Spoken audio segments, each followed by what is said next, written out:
25 साल तक की उम्र तक मैं अपने आप को एक्सप्रेस नहीं कर पाता था, सेक्सुअली रिप्रेस था। सर फिल्म का नाम आगरा है जी। 2 साल पहले विदेश में दिखाई गई थी, अब इंतजार इंडिया को है। जो ट्रेडिशनल स्टार होते थे वो तो अब बुढ़ा चुके हैं, समय जा रहा है। क्यों न्यू कमर को ही क्यों लिया कि आपको लगा मोल्ड कर सकता हूं अपने तरीके से? सब तो ब्रांड्स है ना, सबको साबुन का भी ऐड करना है, कोका कोला का भी ऐड करना है, फिल्म थोड़ा ना करने निकले हो। अब ये ब्रांड्स के साथ तो आप एक्टिंग नहीं करा सकते, तो वो बात ही वहां खत्म हो जाती है। ये बात सही है कि मार्केटिंग वाले ज्यादा स्क्रिप्ट राइटर बन गए हैं बजाय कि असली राइटर। हमारे सिस्टम में क्या है कि मार्केटिंग पहले जब फिल्म बन रही होती है तब हो रही होती है। It's laziness eventually. मैं अपनी ही दुकान में कह रहा हूं कि ये मेरी दुकान का नंबर 1 प्रोडक्ट है। प्रॉब्लम ये है कि छोटी फिल्मों के साथ ये होता है कि उन्हें रनवे नहीं मिलता है सस्टेन करने का, वर्ड ऑफ माउथ। प्लेटफॉर्म कह रहा है ये ट्रेंड कर रही है, हमको तो नहीं पता, कोई ऐसा बैरोमीटर तो है नहीं वहां। अब तो ये लोग ये भी बातें करते हैं how to make content second screen friendly. अगर आप ऐसी चीजें बनाओगे जिसमें हर मोमेंट पे कुछ देखना पड़ रहा है तो वो बंद कर देंगे आपका। Which is they are saying ऐसा कुछ बनाओ कि मेरा कंज्यूमर फोन पे भी देखता रहे साथ साथ, और जब वापस देखे तो ज्यादा कुछ मिस ना हुआ हो। मतलब मैं कचरा से कचरा फिल्म भी देखता हूं और अच्छी से अच्छी भी देखता हूं। आई सी कि कितना खराब बना सकता है कोई। कंतारा या कोई भी फिल्म ने बॉक्स ऑफिस कितना किया ये क्यों जरूरी है? ये जरूरी नहीं होना चाहिए। इस तरह का हिंदी सिनेमा में तो एक क्राइसिस है, एक फ्लक्स है जो चलेगा।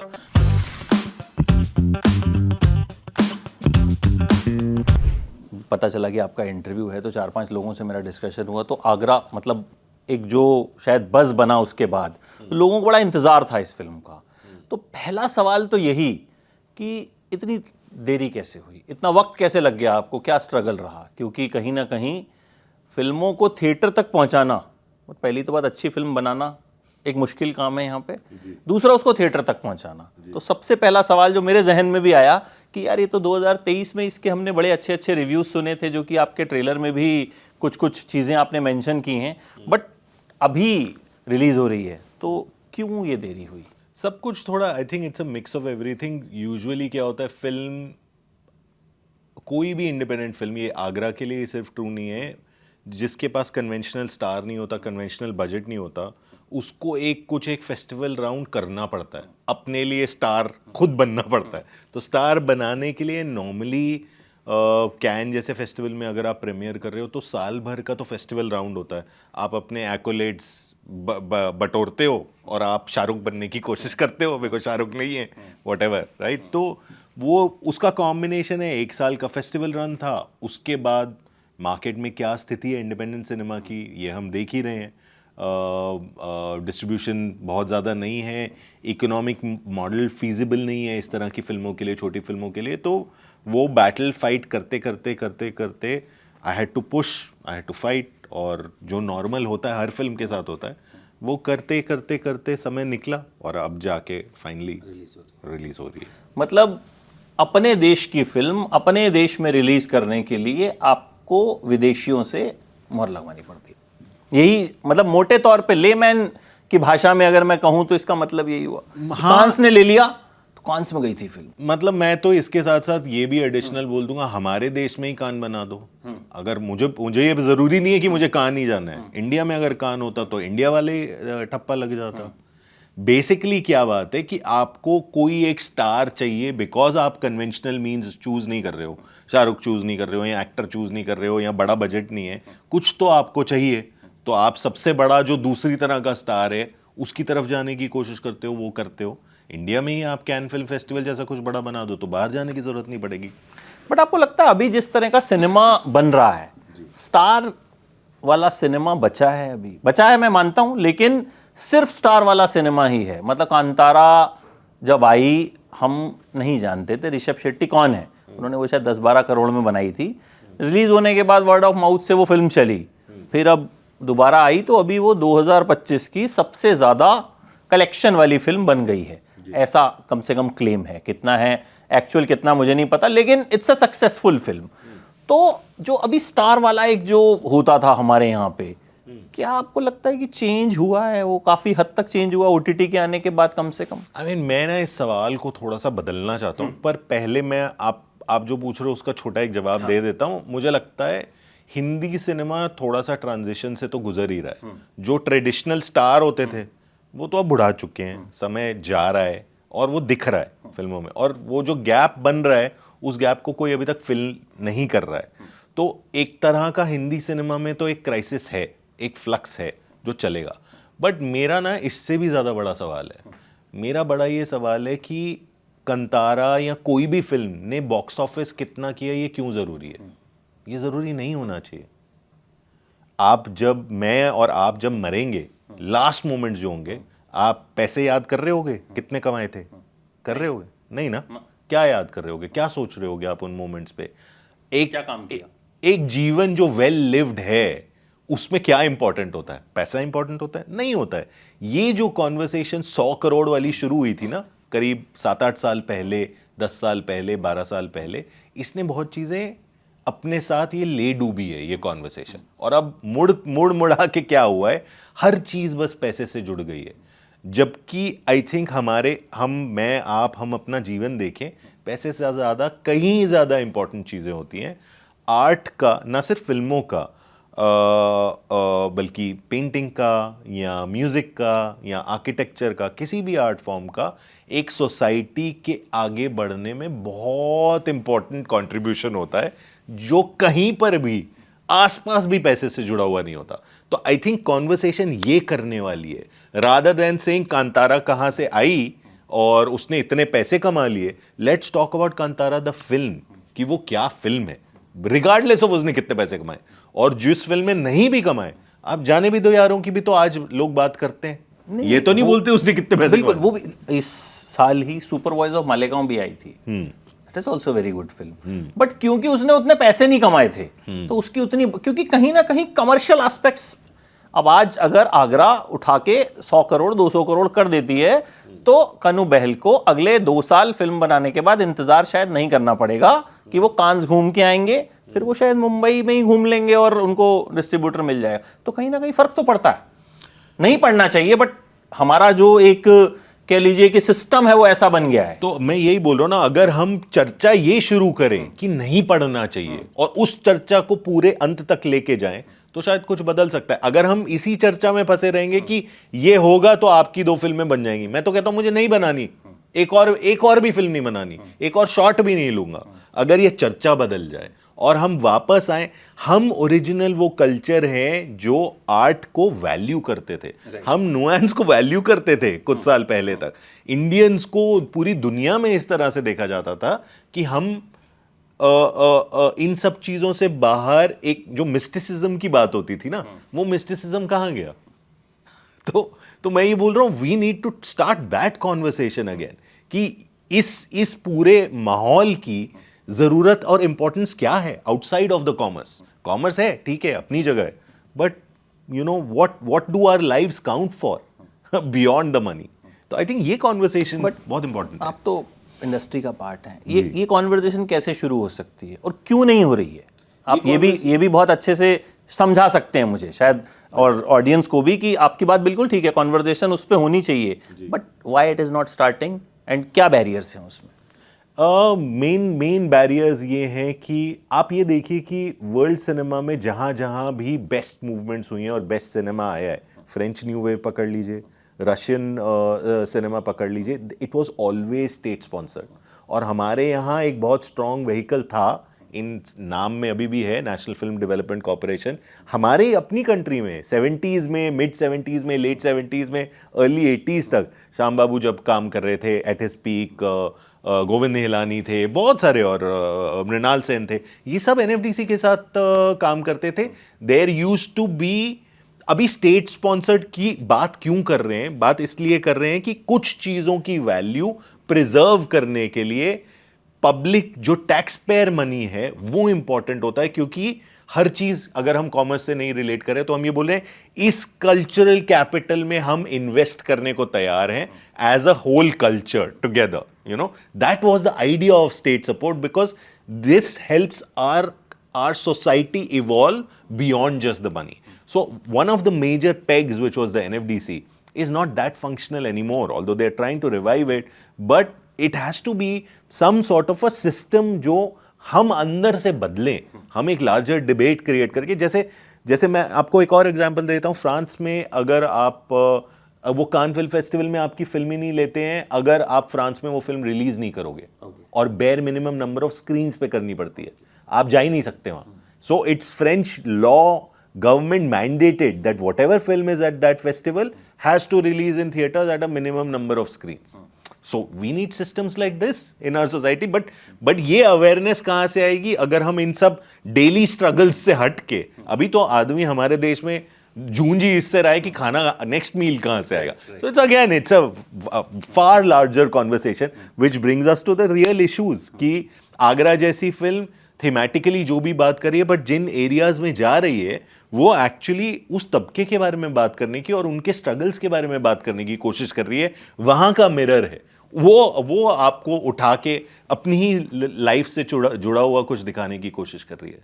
बट मुझे लगता है एनएफडीसी अभी कोशिश तो कर रहा है। उन्होंने अभी थोड़े दिन पहले एक फिल्म प्रोड्यूस भी की, तारा एंड आकाश, जो कि फ्रेंच गवर्नमेंट के साथ कोलैबोरेशन में थी। स्विट्जरलैंड की काफ़ी सारी लोकेशंस दिखाई गई, उस फिल्म में क्रेडिट भी दिया गया उनको। तो कुछ तो मुझे लगता है, क्योंकि मैंने पहली बार ही देखा ऐसा कि एक अच्छे लेवल की फिल्म जिसकी थोड़ी कमर्शियल वैल्यू भी थी वो उन्होंने प्रोड्यूस की। तो ट्राई कर रहे हैं, no question about it. I don't think we can take it away from them, but it has to be a much more organized, sustained effort and thought process. जब तक सिस्टम में इसको sustainability के तौर पे नहीं देखा जाएगा, मैं ये नहीं बोल रहा it has to start with some sort of grants, पर ग्रांट्स भी सस्टेनेबल नहीं है। उसका सस्टेनेबल, जैसे हम साउथ सदर्न सिनेमा में क्या देख रहे हैं, यही तो देख रहे हैं, सस्टेनेबल मॉडल है और उसमें सरकार इन्वॉल्व है। बट मलयालम फिल्मों में हम यही देखते हैं, वो एक बजट पे, रेगुलेटेड बजट पे बनाते हैं, एक्टर्स भी उनके उसी बजट के अंदर फंक्शन करते हैं। उन्हें ये समझ में आ गया है कि हमारी ये ऑडियंस है, इतना है, और उसके अंदर we are seeing a slew of interesting cinema. एक दो फिल्में नहीं है, 50 फिल्में, 40-50 इंटरेस्टिंग फिल्में। और ये रेनेसॉन्स जो हम सदर्न सिनेमा में भी देख रहे हैं, ये टू एन एक्सटेंट इसी वजह से देख रहे हैं because they are working on a collective sustainability, और फ्यूचर में सोच रहे हैं, अगले 30-40 साल का सोच रहे हैं। फ्लाई बाय नाइट अभी नहीं है, मैं अभी अपनी एक पिक्चर बना के कैसे निकल जाऊं, या मैं एक अकेला अपना करियर कैसे बना लूं। It's a larger structural thought process for the future and for the systems that they have now. Agra के बारे में बताइए कि क्या, जो मैंने जितना पढ़ा, जितना देखा, it's about a sexually frustrated guy, जो रफ अगर हम गूगल पे सर्च करते हैं, बट आपकी कहानी कहीं ना कहीं उससे बियॉन्ड जाती है। तो क्या इसमें आगरा ना, एक्चुअली यार मैं काफ़ी कुछ मेरी अपनी ज़िंदगी से आता है, मैंने अपने आसपास देखा हुआ है। तितली ख़त्म हुई तो मैंने उसके बाद सोचना शुरू किया कि यार मैं अगला क्या करना चाहता हूँ, और मैं अपने अर्ली अडल्टहुड में गया। 15-16 साल का लड़का होता था, even till late late adulthood, 25 साल तक की उम्र तक मैं अपने आप को एक्सप्रेस नहीं कर पाता था, सेक्सुअली रिप्रेस था, और ऑपोजिट सेक्स से बात नहीं करना आता था। एक सर्टन माहौल में बड़े हो रहे थे, और मैंने ये देखा कि ये सिर्फ मैं अपने साथ नहीं देख रहा था, अपने आसपास मोहल्ले के बहुत सारे लड़कों के साथ देख रहा था। इनफैक्ट मुझसे एक दो तबके नीचे वाले जो लड़के थे, उसमें ये बहुत ज़्यादा डिग्री ज़्यादा तक देख रहा था।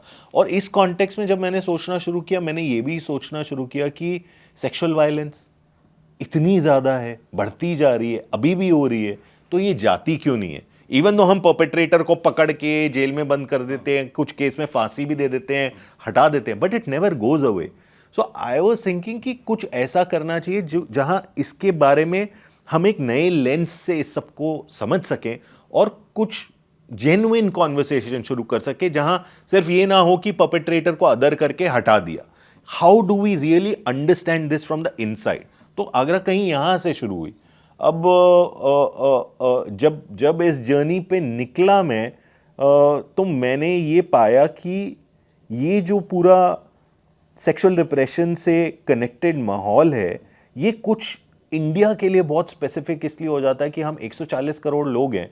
140 करोड़ लोग चाइना में भी हैं, पर उनका लैंड मास ऑलमोस्ट डबल है हमसे। तो हम लोग 140 करोड़ ना एक टाइटली ऐसे पैक्ड है।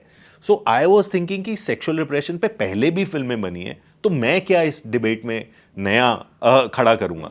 तो the moment I started looking at this in the context of space कि how does our sexuality affect the spaces that we live in, और in turn छोटी छोटी जगहें how do they affect our sexual life. मेरे को लगा यार यहाँ कुछ बहुत इंटरेस्टिंग है, इसके कॉन्टेक्स्ट में किसी ने बात नहीं करी है, शायद यहाँ से नया नजरिया है इसको समझने का. और इसके अंदर जब आप डिजायर घुसा दो और ट्रांजैक्शनैलिटी घुसा दो, हमारे हिंदुस्तान में ये भी है कि यही जो अब हम बात कर रहे थे सर्वाइवल ऑफ द फिटेस्ट, लोग इतने हैं रोज का जीवन है कि सर्वाइव करना है, तो everything becomes a transaction. Her emotion एक ट्रांजैक्शन है, हर इंटरैक्शन एक ट्रांजैक्शन है.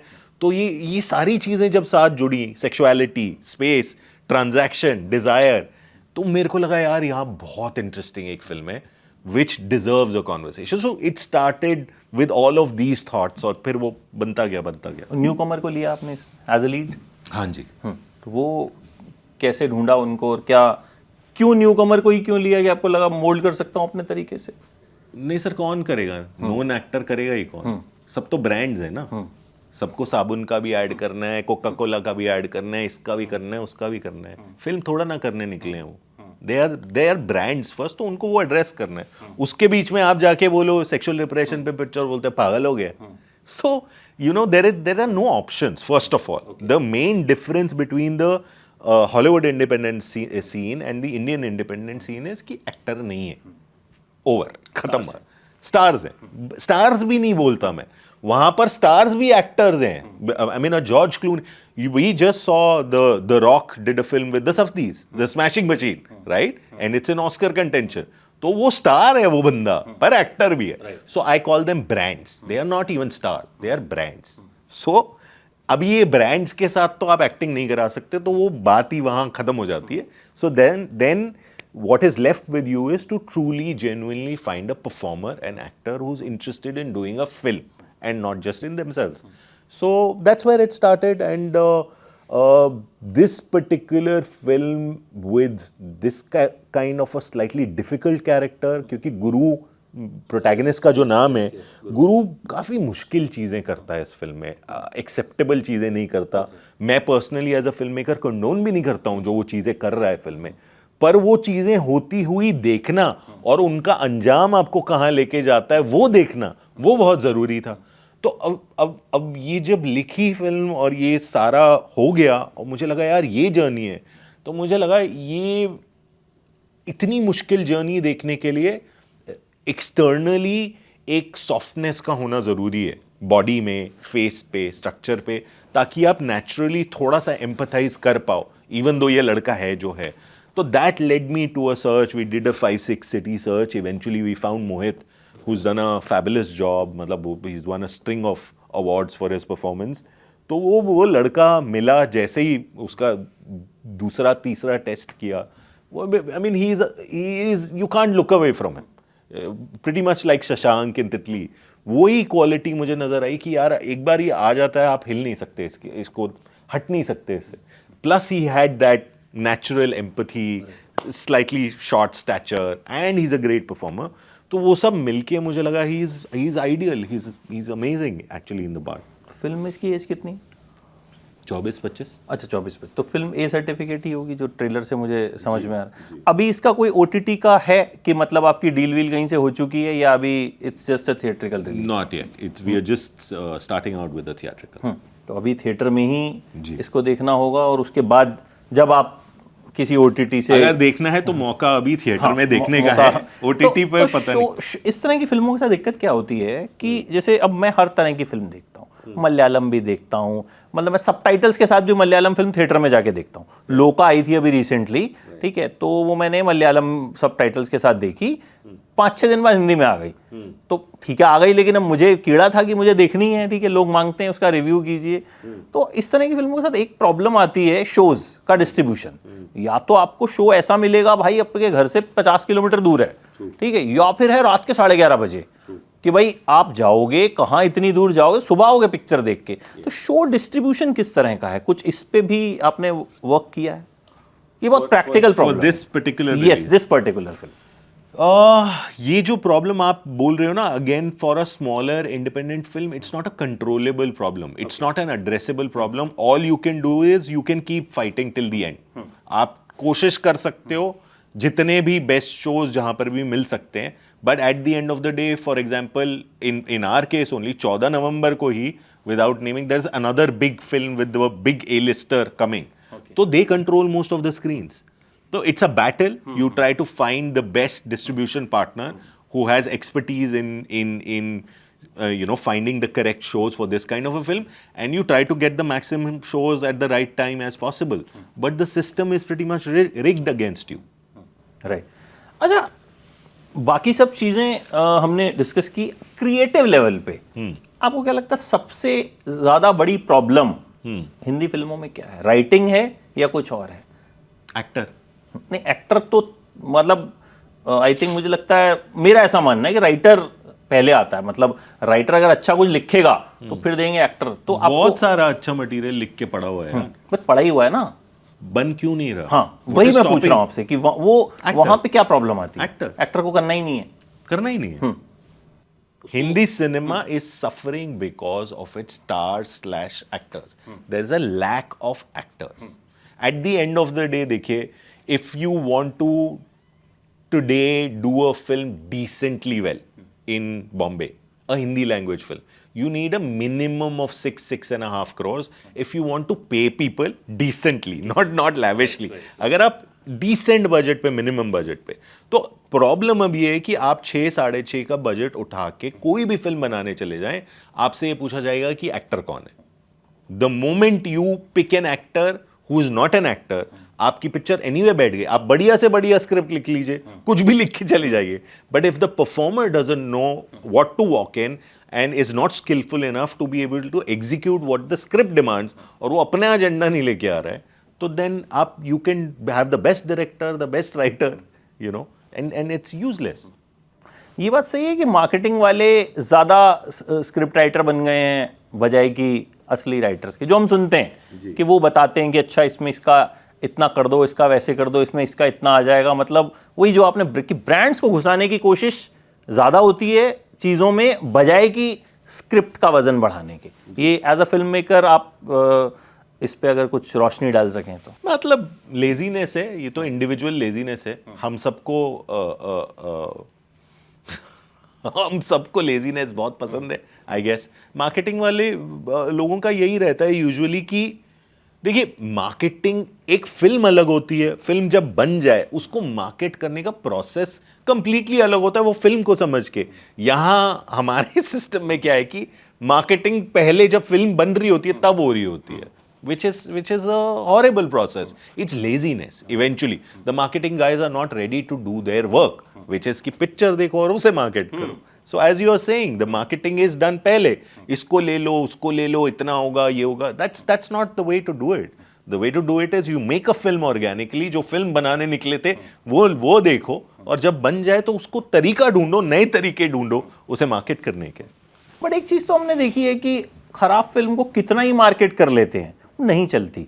और अच्छी फिल्म वर्ड ऑफ माउथ से वो चल जाती है, चाहे वो आप 1 हफ्ता लगता है, 2 हफ्ते लगते हैं, और ये हमने बहुत सारे एग्जांपल्स देखे हैं ऐसे. तो बट तब भी ये बैलेंस क्यों नहीं आ पाता? क्योंकि खराब फिल्म को मैंने देखा भाई, वो लगे रहते हैं, इतने करोड़ हो गए, उतने हम जाके देख रहे हैं, थिएटर खाली पड़ा है, अकेले बैठ के आप पिक्चर देख रहे हो, ठीक है, आप अगले दिन सोचते हो इतना कलेक्शन आया कहाँ से? नहीं, आई बिलीव इन दिस. मेरा बहुत ज़्यादा फेथ है हमारी ऑडियंसेस में, और कहीं ना कहीं मैं कंप्लीटली अग्री करता हूँ जो आप बोल रहे हो. बस इसमें एक छोटा सा कैविएट है. प्रॉब्लम ये है कि छोटी फिल्मों के साथ ये होता है कि उन्हें रनवे नहीं मिलता है सस्टेन करने का, वर्ड ऑफ माउथ.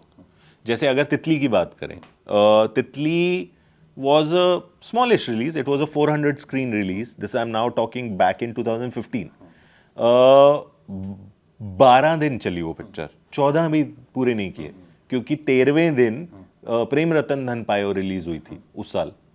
तो it got wiped out. So by the time people started realizing there is a good film out there, it was gone. and then the only way to watch it was slightly later on. So the problem with the smaller indie stuff that happens is, and that's why I feel like there needs to be a collective effort to create a system where, let's say, any independent film, not just, I'm not talking about only my film, any independent film has to have a sustained run. You need to give it that time because they are on hugely different marketing budgets. तो आप information भी spread नहीं कर पा रहे हो कि ऐसा कुछ आ रहा है, आगरा आ रही है 14 नवंबर को, ये आप स्प्रेड नहीं कर पा रहे हो, right? So A, there is a lack of information out there, and B, by the time word of mouth starts picking up, you're already gone because you're fighting against the bigger whales in the pond. तो उसके बाद OTT पे फायदा मिलता है या मतलब? यार OTT तो अब एक अलग ही ब्लैक होल बन गया है ना. You can't say, you don't know, nobody shares numbers. Again the OTT, मतलब जो भी फिल्म आती है वो नंबर 1 ट्रेंड करती है. मतलब मुझे ऐसा लगता है कि उनका अपना प्लेटफॉर्म है. मान लो मेरी दुकान है, ठीक है, मैं अपनी ही दुकान में कह रहा हूं कि ये मेरी दुकान का नंबर 1 प्रोडक्ट है, तो मैं किसी को भी कह दूंगा. मतलब उसमें कोई यूट्यूब, चलो एक ऐसा प्लेटफॉर्म है जहां आप देख सकते हो नंबर, चाहे उसमें कुछ पेड नंबर्स होंगे, बट दिख रहा है ना 3 मिलियन है, 4 मिलियन है, 5 मिलियन है, बट प्लेटफॉर्म ने तो जो कह दिया वो ट्रेंड कर रहा है. प्लेटफॉर्म कह रहा है ये ट्रेंड कर रही है, हमको तो नहीं पता, कोई ऐसा बैरोमीटर तो है नहीं वहां पे. बिल्कुल, it's become a black hole, it's become a complete black hole where बहुत सारे बोलते हैं ना, where films go to die. So that's what it is, because also we have to understand these OTT platforms are not cinema first, film first, entertainment first भी नहीं है. मैं तो ये बोलता हूँ, अगर आप ये भी छोड़ दो कि इंडिपेंडेंट पर्पस ये वो, they are not even entertainment first, they are tech companies. Amazon clearly is a tech company, है ना. उनका ये जो एंटरटेनमेंट बिजनेस है बहुत छोटा बिजनेस है. They are first a store, they are selling stuff, then they have their AWS business, which is a cloud business. Netflix is a tech giant, it's not a film first this thing. Which was the last independent thing that you saw on Netflix, truly independent, appreciated, whatever. So it's a black hole. They are just on a drive to increase their profits and increase their subscribers. उनको जहाँ से उनका opinion है internal teams का. अब तो ये लोग ये भी बातें करते हैं, how to make content second screen friendly. These are now the latest conversations happening. Which is they are saying ऐसा कुछ बनाओ कि मेरा कंज्यूमर फोन पे भी देखता रहे साथ साथ, और जब वापस देखे तो ज्यादा कुछ मिस ना हुआ हो. So that is the culture that is being created, that it's being consciously cultivated. It's a culture of trying to create dispersed attention and lack of focus, and it's consciously being cultivated. So that's where we are heading. मतलब film चल रही है और उसके साथ साथ वो कुछ भी और काम करता है. जी, वो ये बोलते हैं, आज की दुनिया में लोग फोन पे बहुत रहते हैं, तो क्या होता है कि अगर आप ऐसी चीजें बनाओगे जिसमें हर मोमेंट पे कुछ देखना पड़ रहा है, तो वो बंद कर देंगे आपका, क्योंकि मिस हो जाता है. इतना टेंशन नहीं है आजकल लोगों के पास, इसलिए ऐसा कुछ बनाओ जिसमें ज्यादा कुछ देखने को ना हो, मोटा मोटी उधर ही चलता रहे, ताकि जब उनका ध्यान जाए तो फिर से देख लें और बंद ना करें, उनको लगे अच्छा ये तो हाँ मैं देख रहा हूँ साथ साथ. सो that's where it's heading. It's gone slightly further than sad, It's terrifying. It's terrifying. So someone needs to be talking about this. But कोई सोल्यूशन है इसका? जैसे फिल्मों में तो आपने बताया कि हाँ NFDC अगर कुछ करता है, वो जब करेगा तब की बात है. वो तो I think it's a very वैसा वाला प्रोसेस जिसको पता नहीं, तब तक हम लोग फिल्म बनाएंगे, आप बनाओगे, हम रिव्यू करेंगे, नहीं करेंगे. बट इसका जो OTT वाली, इसका कोई सोल्यूशन दिखता है आपको? क्योंकि अगर किसी का मान लो एक, आप जैसा आपने कहा, साइड बिजनेस है, जैसे मान लो रिलायंस ने मोबाइल कंपनी भी खोल ली साइड में, बट रिलायंस का मेन बिजनेस बहुत बड़ा है, दूसरा है, ठीक है, तो उनको बहुत शायद फर्क नहीं पड़ेगा. तो हाउ ऑडियंस किस तरीके से आई मीन इसको टैकल कर सकती है? अरब स्प्रिंग, हम सबको उठना पड़ेगा, हम सबको खुद अपनी रिस्पॉन्सिबिलिटी, अपना जिम्मा इसके अंदर उठाना पड़ेगा, और हम सबको उठ के कलेक्टिवली आवाज़ उठानी पड़ेगी कि ये क्या हो रहा है और हमारी स्पेसेस कहाँ जा रही हैं. हमारी नेगेटिव स्पेसेस, यानी कि शांति वाली स्पेसेस, जहाँ हम हमारी अटेंशन के लिए कॉन्स्टेंटली compete नहीं किया जा रहा है। हमें बोला नहीं जा रहा है कि आप एक टूल हो जो यहाँ देखते रहो, क्योंकि यहाँ आप देखते हो तो मैं पैसे कमाता हूँ। ये लाइफ मुझे नहीं चाहिए। हम सबको ये ओन अप करना पड़ेगा इंडिविजुअली, मुझे ये लाइफ नहीं चाहिए। You know, for example, now I will give an example. In Sweden now phones are banned in schools. They've completely banned it. They have just passed a law that Facebook पे minors allowed ही नहीं है. So there are cultures who are paying attention to this as a collective, and they are taking steps to resolve this situation. We are at that point कि अगर हमें विश्व गुरु बनना है तो हमें इन चीज़ों को अभी एड्रेस करना पड़ेगा, बिकॉज पैसा ही सब कुछ नहीं है। एक्चुअली हमारा शरीर, हमारी कॉन्शियसनेस, हमारा पूरा हमारी पूरी आत्मा, उससे हम बने हुए हैं। पैसा तो बस जहाँ जितने दिन यहाँ है उतने दिन ही है। एक्चुअली हम कुछ और हैं, कहीं और है। अगर हम रीबर्थ में बिलीव करते हैं तो पैसा तो हर बर्थ में दोबारा शुरू करना पड़ता है ना फिर से। किसी भी बेबी को हाथ में 10 करोड़ तो पकड़ के कोई नहीं बुलाता है। So we need to concentrate on things that matter. विश्व गुरु जब करेंगे तब देखेंगे भी, फिलहाल गुरु को देखते हैं 14 नवंबर को। आई एम एक्साइटेड बिकॉज मैं थोड़ा इस तरह के सिनेमा का बहुत शौकीन भी हूँ। मतलब मैं कचरा से कचरा फिल्म भी देखता हूँ और अच्छी से अच्छी भी देखता हूँ। मतलब आई सी कि कितना खराब बना सकता है कोई, या और कितना अच्छा बना सकता है कोई, या फिर 200 करोड़ की फिल्म को किस तरीके से उसका बैंड बजाया जा सकता है। So I am waiting for it and wish you all the best sir. It was lovely talking to you. बड़ी नई चीज़ें आपने मुझे बताई, समझाई, एंड आई होप ऑडियंस को भी एक नया पर्सपेक्टिव मिलेगा, क्योंकि आई थिंक मुझे लगता है छोटा छोटा भी चेंज अगर होता है कि अगर 10 लोगों को भी बात समझ में आती है तो भी शायद वो आगे 10 को समझाएंगे और फिर चीज़ें बनेंगी। So thank you so much and wish you all the best for Agra. Thank you. Looking forward. Thank you thank you so sir. much.